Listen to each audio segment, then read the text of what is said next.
Student, आज हम लोग प्रीवियस ईयर्स के क्वेश्चन जेईई मेंस एडवांस में जो क्वेश्चन पूछे गए हैं उसको डिस्कस करेंगे, जिसका पार्ट होगा चैप्टर कम्प्लेक्स नंबर।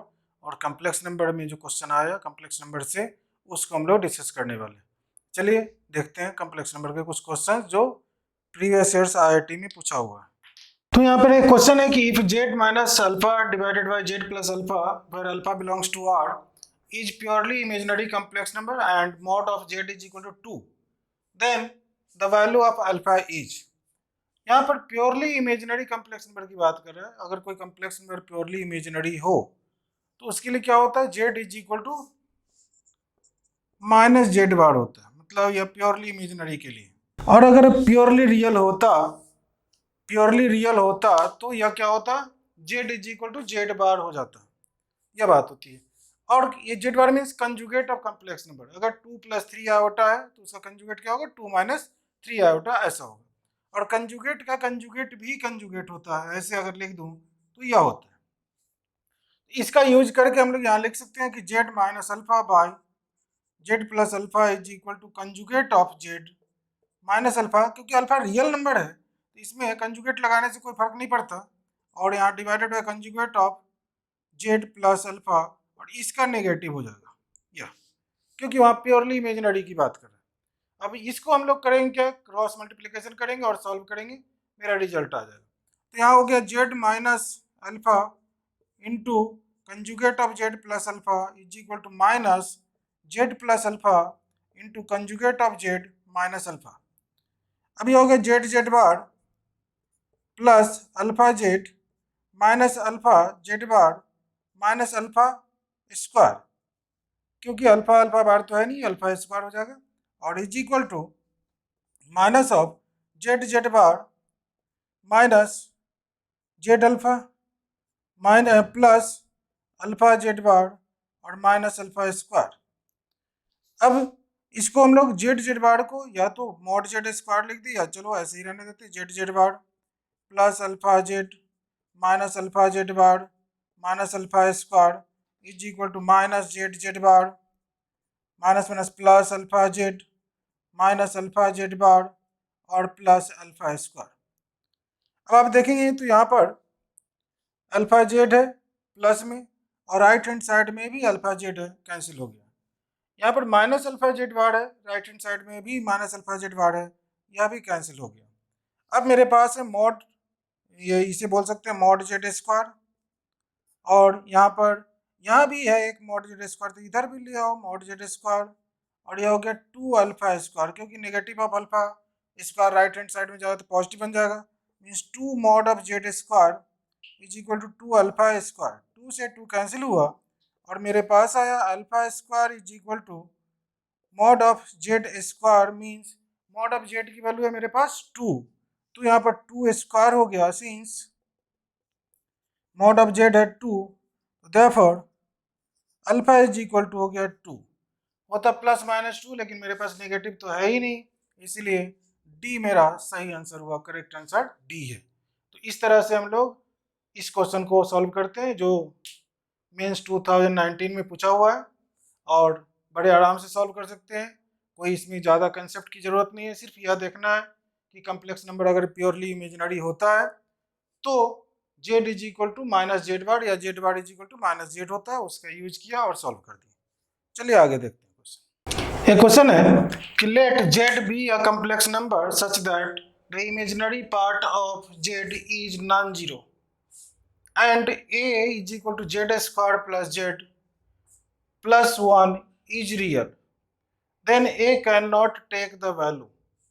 अगर यह रियल है तो यहाँ पर इसको जो दिया हुआ है कंडीशन उसको देखेंगे तो यहाँ a is equal to Z square plus Z plus 1 है, और मैं इसे लिख दूँ Z square plus Z plus 1 minus A is equal to 0, क्या लिख दिया।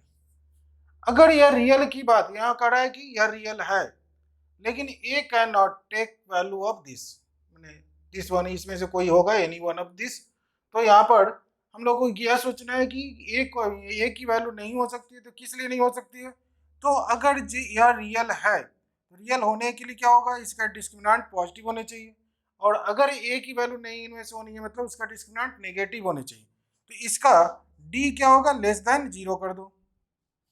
अब डी लेस देन 0 करेंगे तो क्या होगा, B square means 1 square minus 4 A, और सी है मेरे पास 1 minus A less than 0। 1 minus 4 plus 4a less than 0 means 4a less than 3, a is less than 3/4।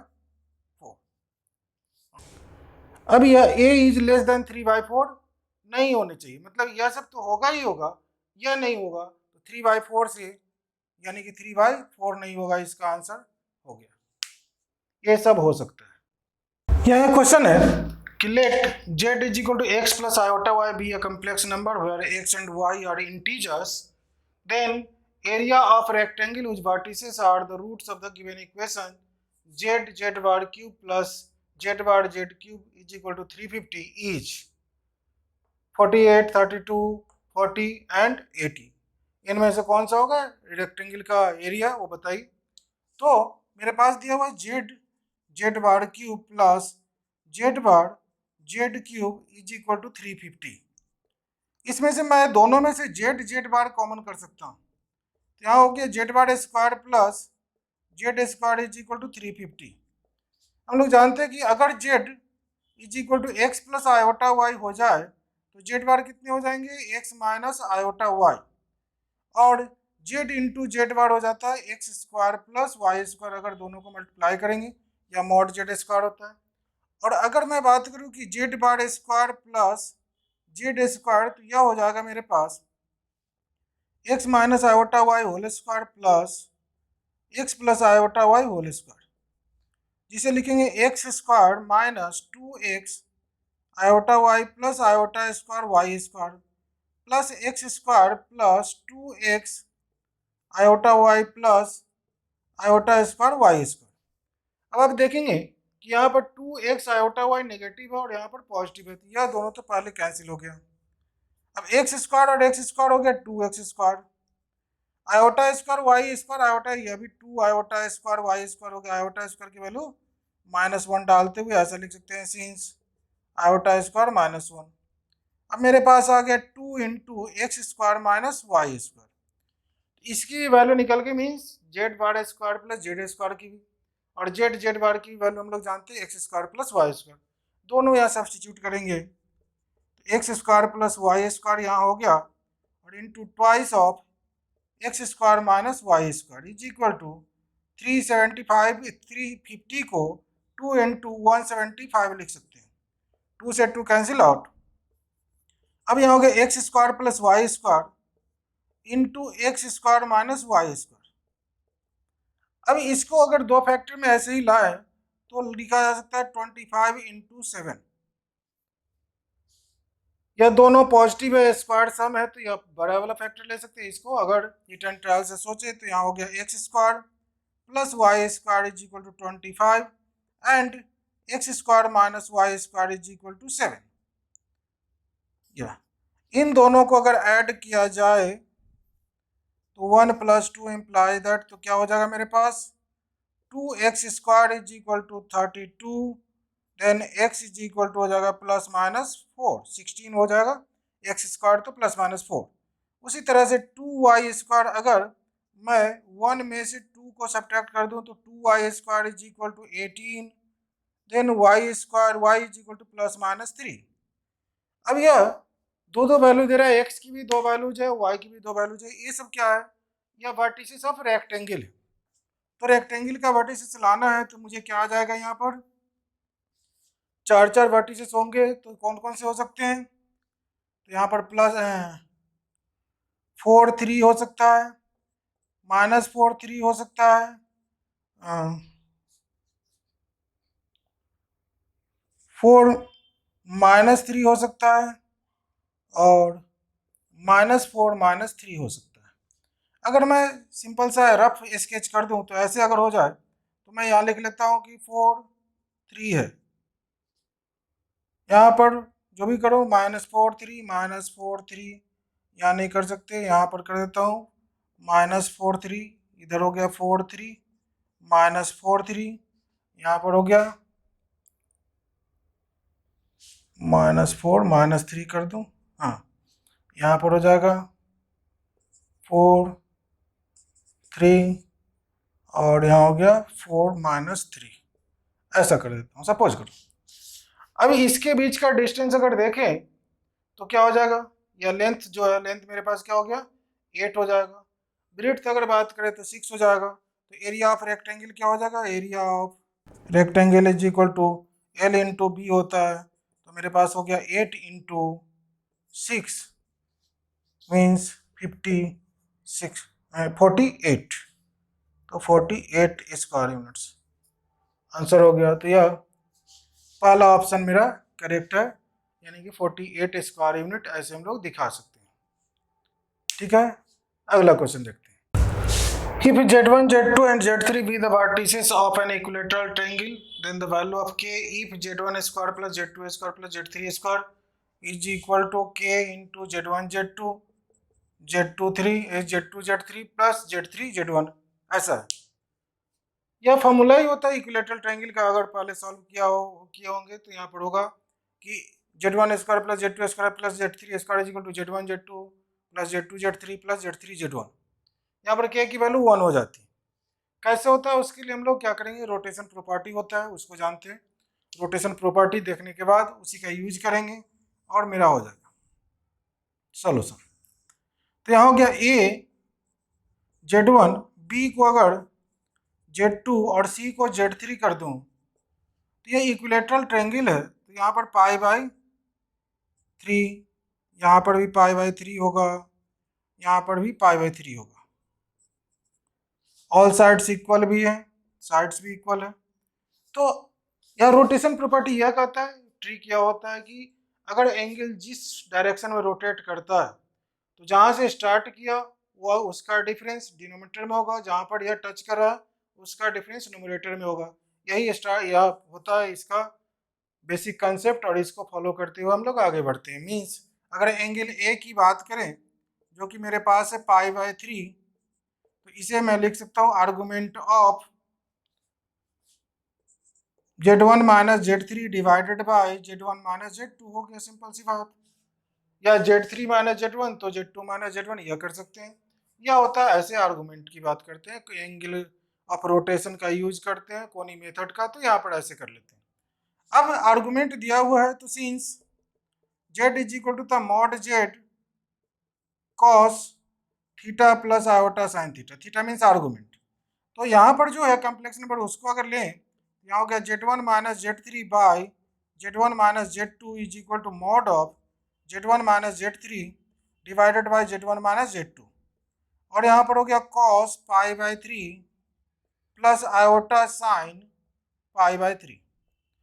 अब Z1 माइनस Z3 और Z1 माइनस Z2 का जो मॉडुलस है यह लेंथ को दर्शाता है, इक्विलेटरल ट्रायंगल है इसलिए ऑल साइड्स इक्वल है, तो ये भी और AC भी इक्वल होगा, इसलिए कैंसिल आउट। और अब हम लोग क्या करेंगे, तो थोड़ा सिंप्लीफाई करेंगे, Z1 minus Z3 by Z1 minus Z2, और इसको लिखेंगे cos π/3 1/2 प्लस आयोटा √3/2। इसको Z1 minus Z3 divided by Z1 minus Z2 minus 1/2 whole square is equal to हो जाएगा यहाँ पर -3/4। थोड़ा एक्सपेंड करेंगे तो इसे आएगा क्या, तो Z1 minus Z3 by Z1 minus Z2 whole square -2 Z1 minus Z3 by Z1 minus Z2 into 1/2 और प्लस 1/4, और यह -3/4 इधर आ गया तो प्लस यह भी हो जाएगा 3/4 इज इक्वल टू 0। अब यह 3/4 प्लस 1/4 4/4 यह 1 हो जाएगा। एलसीएम ले लेते हैं, सिंप्लीफाई करेंगे, रिजल्ट होगा, यानी कि मेरे पास हो गया Z1 minus Z3 whole square, -2 से 2 भी कैंसिल आउट यहाँ पर, तो मेरे पास यहाँ बचने वाला है Z1 minus Z3 into Z1 minus Z2 plus Z1 minus Z2 whole square is equal to 0। इसे एक्सपांड कर देना है, तो Z1 square minus 2 Z1 Z3 plus Z3 square minus Z1 square, मतलब Z1 स्क्वायर माइनस में minus z1 square plus z1 z2 plus z1 z3 minus z2 z3, फिर once again z1 square minus 2 z1 z2 plus z2 square is equal to 0।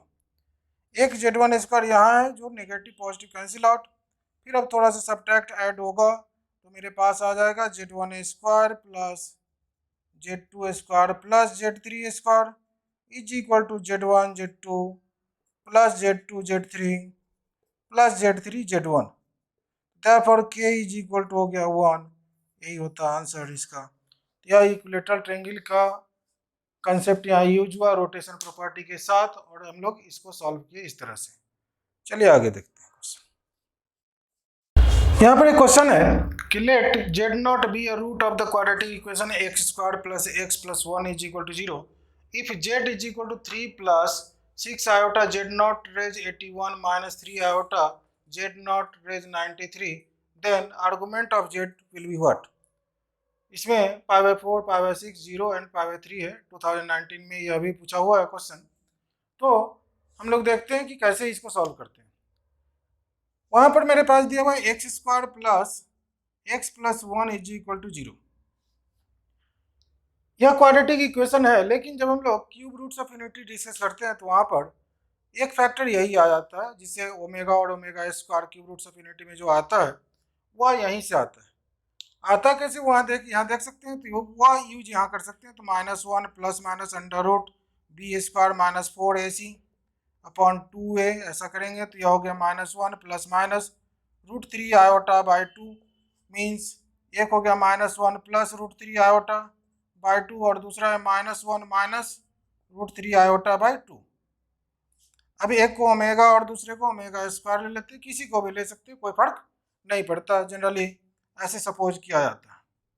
और properties of cube roots of unity होता है omega plus omega square plus 1 is equal to 0 omega into omega square यानी कि omega cube is equal to 1, यह सब होता है। तो इसका यूज हम लोग आगे करेंगे। तो यहाँ ओमेगा की पावर अगर 3 के मल्टीपल में हो तो उसकी वैल्यू 1 होती है। तो इसको अगर मैं इसको जेड नॉट कह दूँ या जेड नॉट, दोनों में से कोई भी ले सकते हैं। तो अगर ओमेगा को जेड नॉट बोल दूँ तो जेड इज इक्वल टू मेरे पास है 3 प्लस 6 आयोटा, और यहाँ जेड नॉट की जगह पर ओमेगा डालेंगे क्योंकि जेड नॉट बोल रहा है इसके रूट है। तो omega raise 81 minus 3 iota omega raise 93। अब आप देखेंगे 3 तो ठीक है, plus 6 iota omega raise 81। 81 means क्या, 3 के मल्टीपल में है, इसलिए इसकी वैल्यू हो जाएगी 1 माइनस 3 आयोटा, और यहाँ पर ओमेगा रेज 93 है। क्या 93 भी 3 के मल्टीपल में आता है? यस आता है, तो इसीलिए यह भी 1 हो गया। अब यहाँ पर हम लोग क्या करेंगे, तो 3 प्लस 3 आयोटा हो गया। यह मेरा जेड आया, जो कि यहाँ पर एक्स है मेरे पास 3 और 3 जो कि पॉजिटिव है, और वाई भी है 3 जो कि यह भी पॉजिटिव है। तो जब आर्गुमेंट की बात करते हैं तो tan थीटा निकालते हैं और वह बोलते हैं कि mod of y by X होता है। आर्गुमेंट ऑफ जेड निकालने के लिए first of all tan theta is equal to mod of y by X ले लेते हैं, जो कि फर्स्ट क्वाड्रेंट में लाने के लिए, और यहाँ पर मेरे पास होता है 3/3 जो कि 1 है, यानी कि tan π/4 है, और थीटा इज इक्वल टू हो गया π/4। अब यहाँ पर होता क्या है कि थीटा जब निकाल लेते हैं 0 से π/2 के बीच में, तो फिर हम लोग आर्गुमेंट ऑफ जेड जानने के लिए क्या करते हैं, कम्प्लेक्स नंबर के पोजीशन को देखते हैं कि वह किस क्वाड्रेंट में लाई करता है। अगर वह फर्स्ट क्वाड्रेंट में लाई करता है तो मेरा यही π/4 ही आंसर हो जाएगा थीटा आर्गुमेंट। सेकंड क्वाड्रेंट में तो पाई माइनस थीटा हो जाएगा, थर्ड क्वाड्रेंट में पाई प्लस थीटा, और फोर्थ क्वाड्रेंट में 2 माइनस थीटा ले सकते हैं। लेकिन अगर प्रिंसिपल वैल्यू की बात होगी तो प्रिंसिपल वैल्यू ब्रांच में हम लोग क्लॉकवाइज डायरेक्शन में चले जाते हैं। तो थर्ड क्वाड्रेंट में माइनस पाई प्लस थीटा, और फोर्थ क्वाड्रेंट के लिए माइनस थीटा लेते हैं क्लॉकवाइज लेकर के। लेकिन यहाँ पर चूंकि कम्प्लेक्स नंबर मेरा दोनों एक्स और वाई दोनों पॉजिटिव है फर्स्ट क्वाड्रेंट में, इसलिए आर्गुमेंट ऑफ जेड मेरा यही रह जाएगा। तो therefore argument of Z is equal to हो गया π/4। तो मेरा आंसर है पहला ए। तो इस तरह से हम लोग इस क्वेश्चन को सॉल्व करते हैं।